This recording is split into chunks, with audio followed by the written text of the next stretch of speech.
हरि ओम। गुरुर्ब्रह्मा गुरुर्विष्णु गुरुर्देवो महेश्वरा गुरु साक्षात् परब्रह्म तस्मै श्री गुरुवे नमः।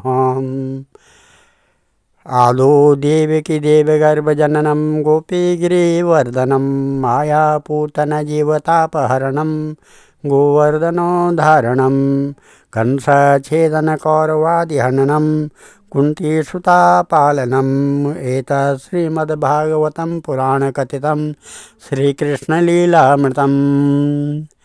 निगमकल्पतरोर्गलितं फलं शुकमुखाद्रवमृतसंयुतं पिबत भागवतं रसमालया मुहुरहो रसिका भुवि भावुका। नारायण नारायण नारायण भगवन्नारायण नारायण नारायण लक्ष्मी नारायण नारायण नारायण बद्री नारायण नारायण नारायण। भगवान श्री कृष्ण चंद्र नारायण भगवान जी के चरण कमल में नतमस्तक होकर के गुरु श्री वेद व्यास जी, गुरु श्री माधवाश्रम जी, गुरु श्री माधवाश्रम जी, गुरु श्री सुखदेव जी, गुरु श्री व्यास जी, गुरु श्री सुखदेव जी, गुरु श्री श्रुत जी और श्री गुरु श्री नारद जी, गुरु श्री परीक्षित महाराज जी के चरण कमलों में नतमस्तक हो करके हम ये तृतीय स्कंद के 28वें अध्याय को शुरू करने जा रहे हैं, जिसमें इस प्रकार है अष्टांग योग की विधि, जिसमें अष्टांग योग की विधि दी गई है जो इस प्रकार है। श्री भगवान उवाचा योगस्य लक्षणं वक्षे सबीजस्य निपात्मजे मनो येनैव विधिना प्रसन्नं याति सत्पथं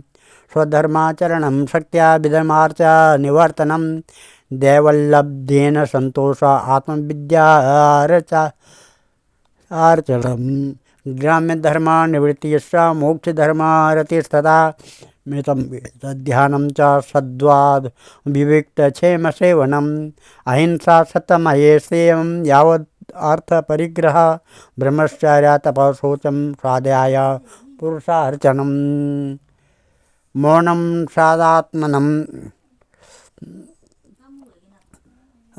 सादात्मनश्च धैर्येण प्रजायतने प्रत्याहारश्चेत्न च इंद्रियाणां विषयात्मनसा हृदि स्वादृष्ण्यायानम् एके देश मनसा प्राणधारणं वैकुण्ठलीला विद्यानं समाधानं तदात्मना एते अन्येष पथिभिर्मनो दुष्टं सत्पथं बुद्ध्या युञ्जित शनकैर्जित प्राणो हितनृतः। कपिल भगवान कहते हैं, माता जी अब मैं तुम्हें सबीज ध्येय स्वरूप के आलम्बन से युक्त योग का लक्षण बताता हूँ, जिसके द्वारा चित्त शुद्ध एवं प्रसन्न होकर परमात्मा के मार्ग में प्रवृत्त हो जाता है। यथाशक्ति शास्त्र विहित स्वधर्म का पालन करना तथा शास्त्र विरुद्ध आचरण का परित्याग करना, प्रारब्ध के अनुसार जो कुछ मिल जाए उसी में संतुष्ट रहना, आत्मज्ञानियों के चरणों की पूजा करना, विषया वासनाओं को बढ़ाने वाले कर्मों से दूर रहना, संसार बंधन से छुड़ाने वाले धर्मों में प्रेम करना, पवित्र और परमित भोजन करना,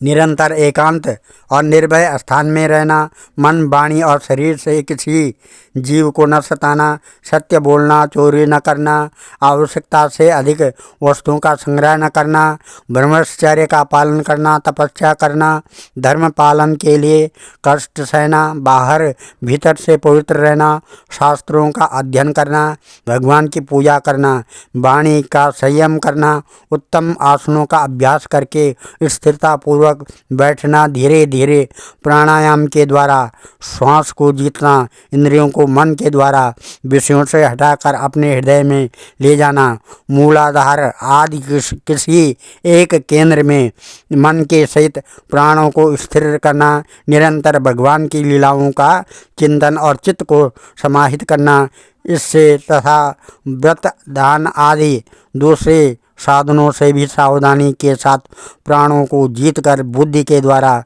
अपने कुमार्गामी दुष्ट चित्त को धीरे धीरे एकाग्र करे, परमात्मा के ध्यान में लगा हुए। ओम शुचो देशे प्रतिष्ठाय विजितासन आसनम तस्मिन् स्वस्ति समासीन ऋतुकाय समभ्यसेत प्राणस्य शोधयेन्मार्गं पूर्वकुम्भकरे चगेः प्रतिकूलेन वा चित्तं यथा स्थिरं चञ्चलं मनोचिरात् स्याद्विरजं जितश्वासस्य योगिनो वायव्य अग्निभ्यं यथा लोहं ध्यात्मातं त्यजत वेमलं प्राणायाम दैर्हि दोषान्द धारविश्व किल्बिषां प्रत्याहारेण संसर्गा ध्यानेनानि ईश्वरान् गुणान् यदा मनः स्वयं विरजं योगेन सुसमाहितं काष्ठं भगवतो ध्यायेत् सुनासाग्रावलोकनः प्रसन्नवदनाभुजं पद्मगर्भारुणेक्षणं नीलोत्पलदलश्यामं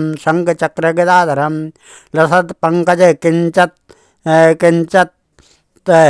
कपिता कौशेया वाससं श्रीवत्स वक्षसं भ्राजत् कौस्तुभ मुक्त कंदकरं मतद्विरेफ कलया परितं वनमालया परार्ध्यहार वलयात् किरीटांगदनूपुरं कांचे गुणोत्लसत् श्रोणी हृदयं भोजविष्टरं दर्शनीयतमं शान्तं मनोनयनवर्धनम् आपि च दर्शनं शाश्वतसर्वलोक नमस्कृतं संतं वयस्कैशोरे मृत्यानुग्रहकातरं कीर्तन यतीर्थ सं पुण्यश्लोक यशस्करं ध्याये देवं समग्रांगं यावन्नं च वते मनः स्थितं व्रजन्तम् आसीनं शयानं वा गुहाशयं प्रेक्षणे हितं ध्यायेत्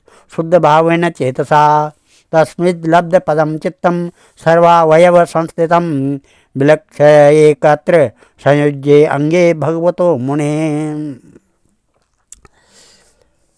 पहले आसन को जीते, फिर प्राणायाम के अभ्यास के लिए पवित्र देश में कुश मृग चर्म आदि से युक्त आसन बिछावे, उस पर शरीर को सीधा और स्थिर रखते हुए सुखपूर्वक बैठकर अभ्यास करे।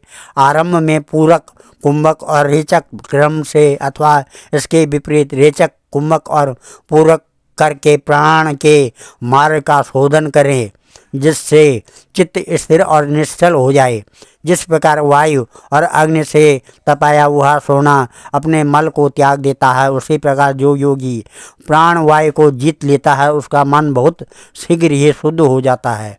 अतः योगी को उचित है कि प्राणायाम से वात पित्त जनित दोषों को धारणा से, पापों को प्रत्याहार से, विषयों के संबंध को अध्यान से, भगवत विमुख करने वाले राग द्वेष आदि दुर्गुणों को दूर करें। जब योग का अभ्यास करते करते चित्त निर्मल और एकाग्र हो जाए तथा नासिका के अग्रभाग में दृष्टि जमाकर इस प्रकार भगवान की मूर्ति का ध्यान करें। भगवान का मुख कमल आनंद से प्रफुल्ल है, नेत्र कमल कोष के समान रत्नारे हैं और नील कमल के समान श्याम है। हाथों में शंख चक्र और गदा धारण किए हैं। कमल की केसर के समान पीला रेशमी वस्त्र लहरा रहा है। वक्षस्थल में श्रीवत्स चिन्ह है और गले में कौस्तुभ मणि झिलमिला रही है। बनमाला चरणों तक लटकी हुई है, जिसके चारों ओर भौरे सुगंध से मत वाले होकर मधुर गुंजार कर रहे हैं। अंग प्रत्यंग में महामूल्य हार, कंकण, किरीट, भुजबंद और नूपुर आदि आभूषण विराजमान है। कमर में करधनी की लड़ियां उसकी शोभा बढ़ रही है। भक्तों के हृदय कमल ही उनके आसन हैं। उनका दर्शनीय श्याम सुंदर स्वरूप अत्यंत शांत एवं मन और नयनों को आनंदित करने वाला है। उनकी अति सुंदर किशोर अवस्था है। वे भक्तों पर कृपा करने के लिए आतुर हो रहे हैं। बड़ी मनोहर झांकी है। भगवान सदा संपूर्ण लोकों से वंदित हैं। उनका पवित्र यश परम कीर्तनीय है और वे राजा बलि आदि परम यशस्वियों के भी यश को बढ़ाने वाले हैं। इस प्रकार श्री नारायण देव का संपूर्ण अंगों के सहित तब तक ध्यान करें जब तक चित्त वहाँ से हटे नहीं। भगवान की लीलाएं बड़ी दर्शनीय है। अतः अपनी रुचि के अनुसार खड़े हुए, चलते हुए, बैठे हुए, पौड़े हुए, लेटे हुए अथवा अंतर्यामी रूप में स्थित हुए उनके स्वरूप का विशुद्ध भावयुक्त चित्त से चिंतन करे। इस प्रकार योगी जब यह अच्छी तरह देख ले कि भगवत विग्रह में चित्त की स्थिति हो गई, तब वह उनके समस्त अंगों में लगे हुए चित्त को विशेष रूप से एक एक अंग में लगावे। सचिंतयेत भगवच्चरणारविंदम वज्रांकुशध्वज सरोरुह लांछनाढ्यम उत्तंगुरक्तबिलसन्न खचक्रवालं ज्योत्स्नाविरहतमहद्धृतयान्धकारं यच्छोचनिश्रितसरित्प्रवरोदकेन तीर्थेन मूर्धनधिकेन शिवोऽभूत् ध्यातुर्मन्न समलशैलनिभृष्टवज्रं ध्याये चिरं भगवता चरणारविन्दं जानोद्वयं जलजलोचनया जनन्या लक्ष्याखिलच्छ सुरवन्दितया विधातु उरुर्निधाय करपल्लव रोचसा यत् संलालितं हृदयविभोर्भवस्य कुर्यात् उरुसुपर्णभुजयोरधिशोषमाणां भोजो निधि अतसिका कुसुमा वभासो व्यालां विपितवरसवासांसि वर्तमानं काञ्चीकलापपरिरम्यनितम्बबिम्बं नाभिहृदं भुवनकोशगुहादरस्थं यात्रात्मलो निधिषणाखिललोकपद्मं व्यूढं हरिन्मणिबृखंस्तनयोर्मुख्यं ध्यायेद्वयं विशदहारमयूखगौरं वक्षोदिवासमुखभस्य महाविभूते पुंसां मनोनयननिवृतमाददानं कंठं च कौस्तुभमणिरधिभूषणार्धं कुर्यात्मनस्यखिललोकनमस्कृतं च।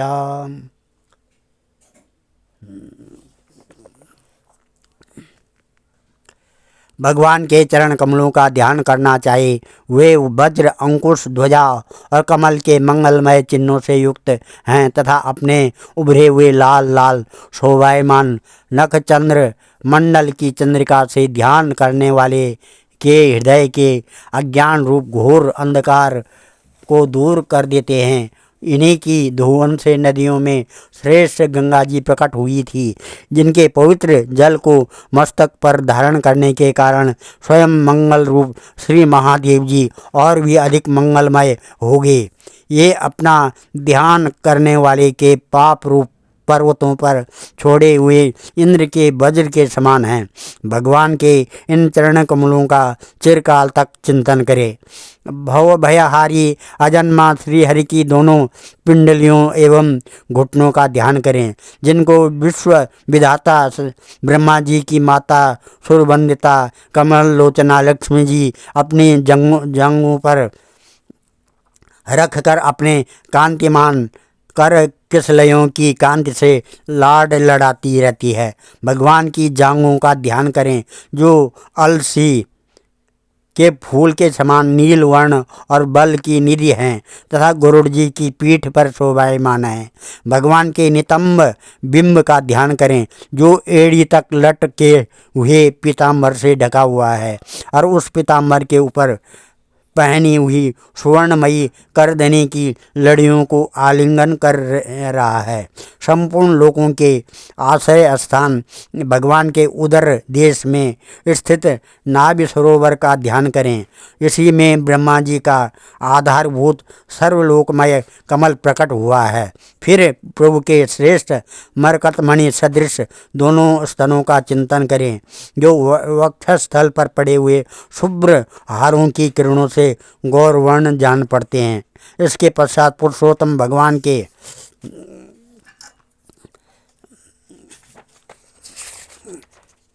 वक्षस्थल का ध्यान करें जो महालक्ष्मी का निवास स्थान और लोगों के मन और नेत्रों का आनंद देने वाला है।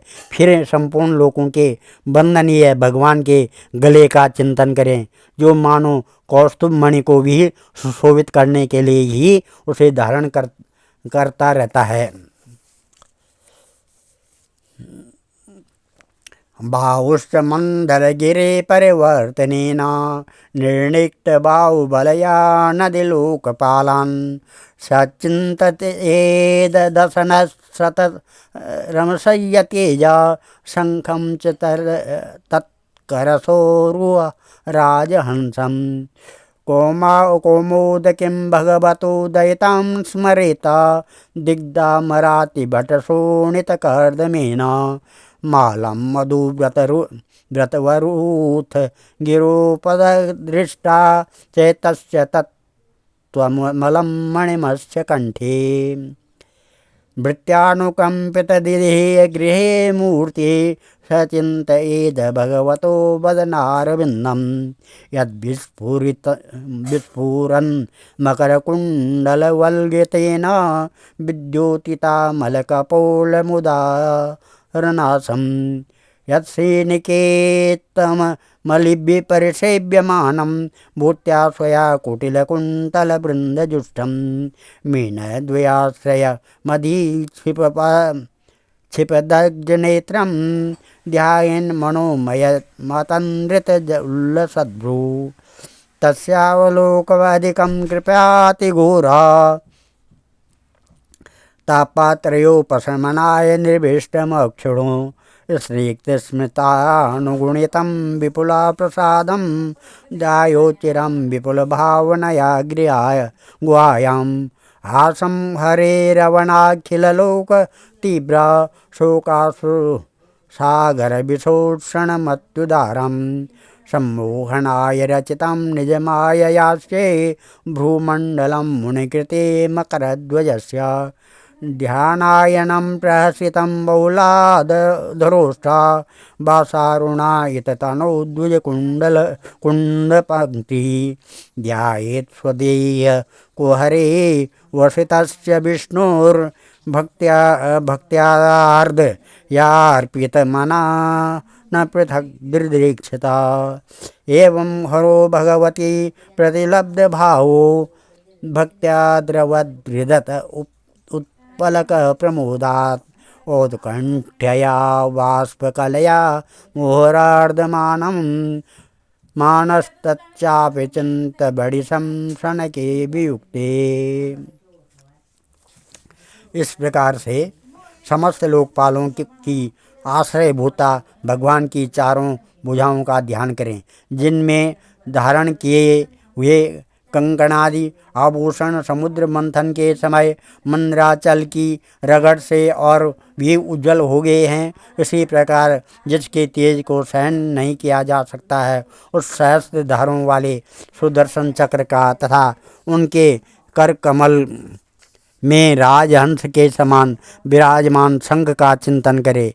फिर विपक्षी वीरों के रुधिर से सनी हुई प्रभु की प्यारी कौमोद की गदा का भोरों के शब्द से गुंजायमान वनमाला का और उनके कंठ में सुशोभित संपूर्ण जीवों के निर्मल तत्व रूप कौस्तुभ मणि का ध्यान करें।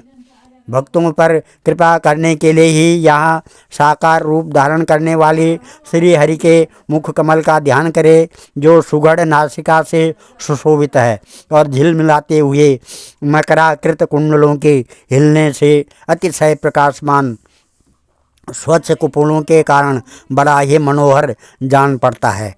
काली काली घुंघराली अलकावली से मंडित भगवान का मुखमंडल अपनी छवि के द्वारा भ्रमरों से सेवित कमल कोश का भी तिरस्कार कर रहा है और उसके कमल के समान विशाल एवं चंचल नेत्र उस कमल कोश पर उछलते हुए मछलियों के जोड़े की शोभा को मात कर रहे हैं।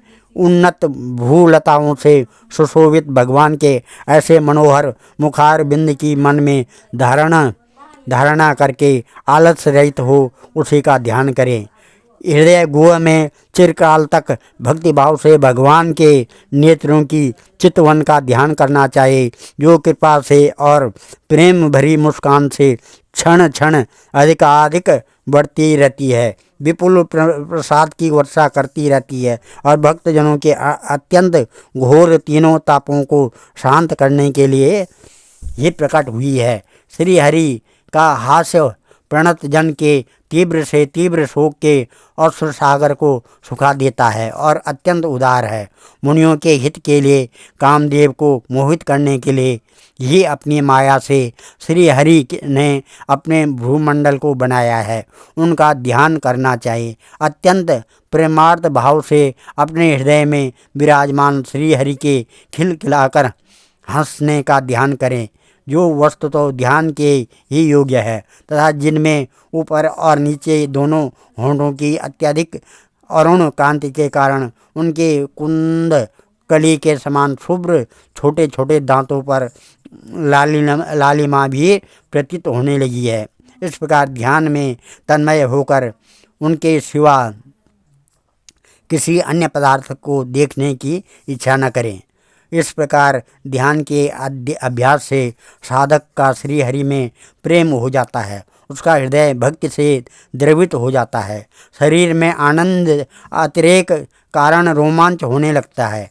उत्कंठित जनित प्रेमाश्रमों की धारा में वह बारंबार अपने शरीर को नहलाता है और फिर मछली पकड़ने के कांटे के समान श्री हरि के को अपनी ओर आकर्षित करने के साधन रूप अपने चित्त को भी धीरे धीरे ध्येय वस्तु से हटा लेता है। मुक्ताश्रयं यहि निर्वशयं विरक्तं निर्वाणमृच्छति मनः सहसा यथार्थी आत्मानमत्र पुरुषो व्यवधानमेकम् अन्वीक्षते प्रतिनिवृत्तगुणः प्रवाहः सोऽप्ये त्वया चरमया मनसो निवृत्त्या तस्मिन् महीन्वयसितं सुरदुःखभावो हेतुत्वमप्यसति कर्तरि दुःखयोर्यत् स्वात्मनं विदित उपलब्धपरात्मकष्ट देहं च तं न चरमान् श्रुति उत्थितं वा सिद्धो विपश्यति यतोऽध्यगमस्त्वस्वरूपम् देवोरुपेतमथ दैववशादपेतं वासो यथा परिकृतं मदिरा मदान्ध देहोपि दैववशगा खलु कर्म यावत् स्वारम्भकं प्रति समीक्षत एव सासु तं स प्रपञ्चमधिरूढसमाधियोगा स्वाप्नं पुनर्न भजते प्रतिबुद्धवस्तुतः।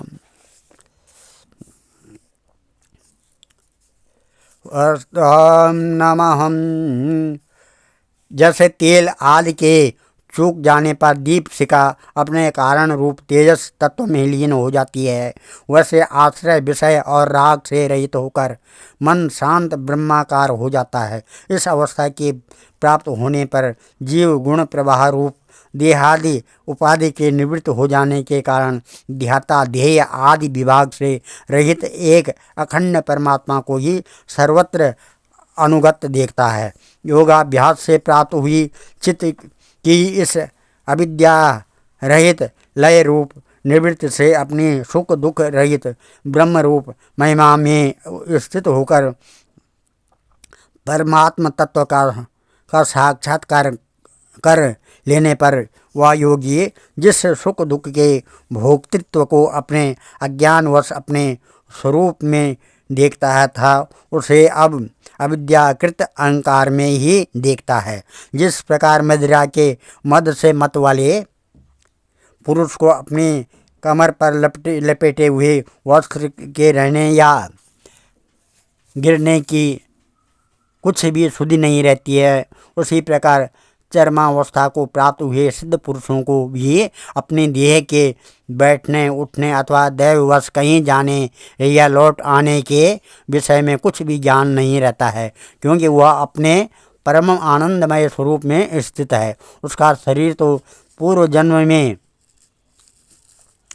के संस्कारों के अधीन है, अतः जब तक उसका आरंभक प्रारब्ध शेष है तब तक वह इंद्रियों के सहित जीवित रहता है। किंतु जिसे समाधि पर्यंत योग की स्थिति प्राप्त हो गई है, जिसने परमात्म तत्व को भी भली भांति जान लिया है, वह सिद्ध पुरुष पुत्र कलत्रादि के सहित इस शरीर को स्वप्न में प्रतीत होने वाले शरीर के समान फिर स्वीकार नहीं करता है, फिर उसमें अहंता ममता नहीं करता है।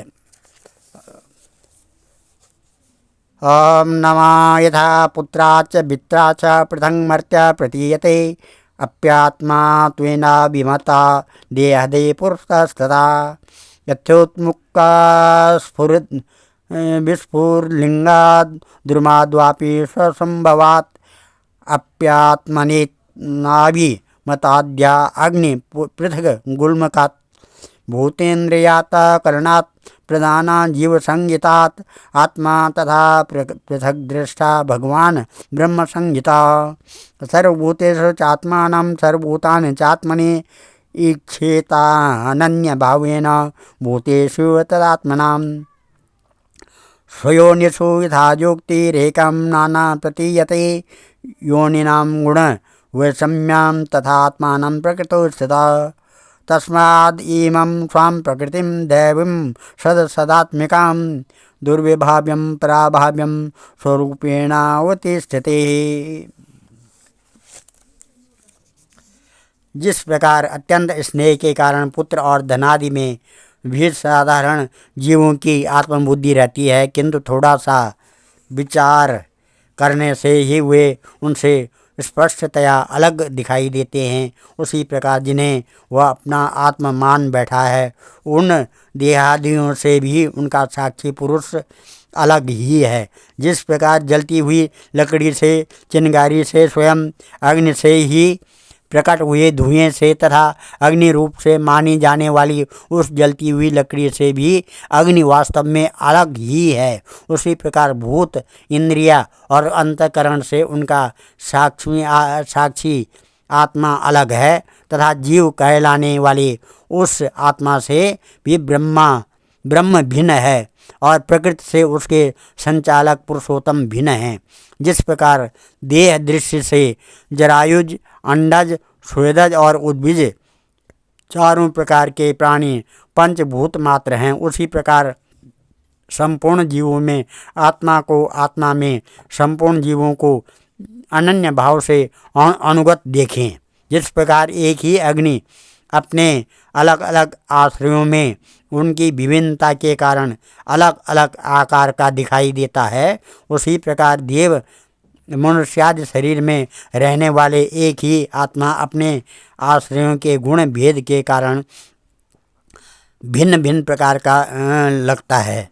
अतः भगवान का भक्त जीव के स्वरूप को छिपा देने वाली कार्य कारण रूप से परिणाम को प्राप्त हुई भगवान की इस अचिंत्य शक्तिमयी माया को भगवान की कृपा से ही जीत कर अपने वास्तविक स्वरूप ब्रह्म रूप में स्थित होता है। आज हम इस अध्याय को यहीं पर विराम देते हैं। कल 29वां अध्याय होगा जिसमें भक्ति, धर्म, मर्म और काल की महिमा का वर्णन किया जाएगा। ओम नमः श्री कृष्ण गोविंद हरे मुरारे, हे नाथ नारायण वासुदेवा, हे नाथ नारायण वासुदेवा, हे नाथ नारायण वासुदेवा। ओम ध्येयं सदा परिभवग्नमभीष्टदोहं, तीर्थात्पदं शिवविरञ्जनुतं शरण्यं भृत्यात्यहं प्रणतपालभवाब्धिपूतं, वन्दे महापुरुषते चरणारविन्दं। मंगलम भगवान विष्णु मंगलम गरुड़ध्वजा, मंगलम पुंडरीकाक्षा, मंगलाय तनोहरि, मंगलम भगवान शंभु, मंगलम वृषभध्वजा, मंगलम पार्वतीनाथ, मंगलाय शिव शंकर। सर्वमंगल मांगल्ये शिवे सर्वार्थ साधके, शरणे त्र्यंबके गौरी नारायणी नमस्तुते। अन्नपूर्णे सदापूर्णे शंकर प्राण वल्लभे, ज्ञान सौभाग्य सिद्ध्यर्थम भिक्षां देहि च पार्वती। ओम सर्वे भवन्तु सुखिनः, सर्वे सन्तु निरामया, सर्वे भद्राणि पश्यन्तु, मा कश्चित् दुःखभाग् भवेत्। धन्यवाद।